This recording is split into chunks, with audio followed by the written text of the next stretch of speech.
Thank you very much. Affirmation. We will now hear from the negation. Gentlemen, whenever you're ready. I didn't bring any posters or signs. I don't think it helped me. I didn't know this, but we're going to have visual displays. But thanks everybody for coming out tonight. This is a pretty big issue, isn't it? Don't you think? How many states have legalized marijuana recreationally? Recreationally. 2. Washington, Colorado, Vermont, and good. And the one little one that we don't really count. Good. Okay. So there's a theme, right? Things are moving. I want to come back to that point in time because in only one of those states was it legalized by the legislature. In all the other states, it was a mandate of the people done during a regular electoral process. So it's a very democratic thing, right? And we're all about that, right? Democracy. So we're going to come back to that point. But I want to start with the challenge with the arguments, number one, that we're hearing from the affirmative. And this is the challenge with society as a whole, is we're not asking what are the causes. Why do people use marijuana? Why do people drink alcohol? It's not just to drink alcohol, right? Yes, there's a default, but why are they defaulting to a neurotoxin? Why do people do this? Why do we feel the need to escape the reality that we all live in, right? And it's not everybody, right? So statistically across the US, we're talking a significant number of people do this, right? It's about 20% of the population. Actually, now with the more recent shifts on the state level, we're looking at closer to like 25% of the population are trying to escape the reality that they live in. And where is the primary reason or the primary area within our community where they're trying to escape? The affirmative pointed it out very clearly, right? It's the people at a lower socioeconomic level. And why? Because their lives are so glorious that they just, when they get home at the end of the day, from working a job that probably most people in this room would never dream of working, they just need to let go and relax, right? They just want to kick back and they want to forget about the very existence that they're living at this point in time. All right, that's pretty heavy, right? Yeah, that's pretty heavy. So what are the causes, right? What are the causes behind this? And then and then why are we just treating effects? If you look at what's happened in the states that are currently legalizing it, what the primary argument is what? Money, right? Absolutely. And as we know, right, a lot of people die on a regular basis. So what's a few more? When there's money on the table. Isn't that a solid Hamden-Sydney? No, we don't do that at Hamden-Sydney, do we, right? No, it's a brotherhood.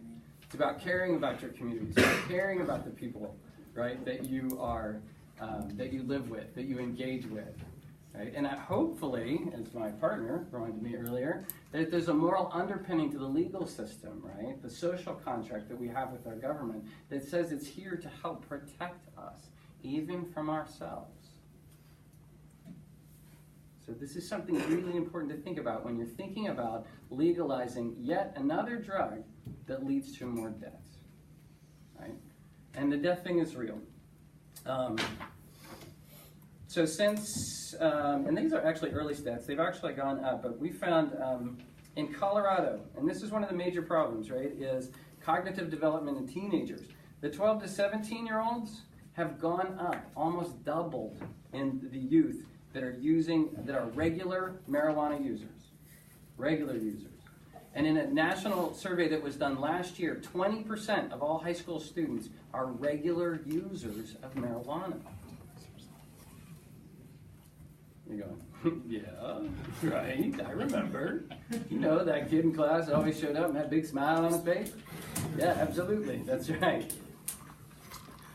A couple people are going, yeah, I know him. He's a good guy. No, right? Yeah. I'm not talking about him. Maybe. Yeah, our college students, right? So why? Why in the prime of life are you trying to escape your life? Does that make any sense at all? Think about this. You are genetically, you're at your most viable when you're in high school. You're supposed to be having the most fun. And 1 out of 5 students are just trying to block it all out. Anybody resonate with that? You know, a little bit. Y'all drink alcohol on this campus? Anybody? Well, you don't raise your hand. Yeah, Dean White's here, so don't. Yeah. Right? So this has happened that people have had alcohol on this campus, right? And as we know, it's the default drug. Yes? Why are people drinking to oblivion? I work with, at the University of Richmond, one of the things that we do is all incoming students have to take a wellness class, and it's on alcohol and drug use. So we ask them questions, and we allow them to, report anonymously, which really helps people be honest when you can be anonymous, right? It'd be nice to put clickers in the room and ask you some questions and see what pops up. But so one thing that we found out is that in the first year, roughly 10% of students have experienced blackout drinking. Most of them in the first semester. Now, that marijuana has become more popular in the United States, since in some states it's legal, and it's a little easier to move around now and to get things coming in, right? Especially with the e-cigs, right? You just pop it in the e-cig and nobody knows the difference because it's flavored like peaches or whatever, right? Your classic stoner that rolls in and you can smell him when he comes in the door, right? Yeah, those days are gone, right? As we heard about the young person who died from edibles. Edibles go into your system, right? But they take a while to work, right? So you eat one, and apparently it doesn't work for like 40, 45 minutes, something like that. But 10 minutes in, you're like, hey, this stuff doesn't work. I should eat 3 or 4 more, right? 12 hours later, you're in the emergency room, right?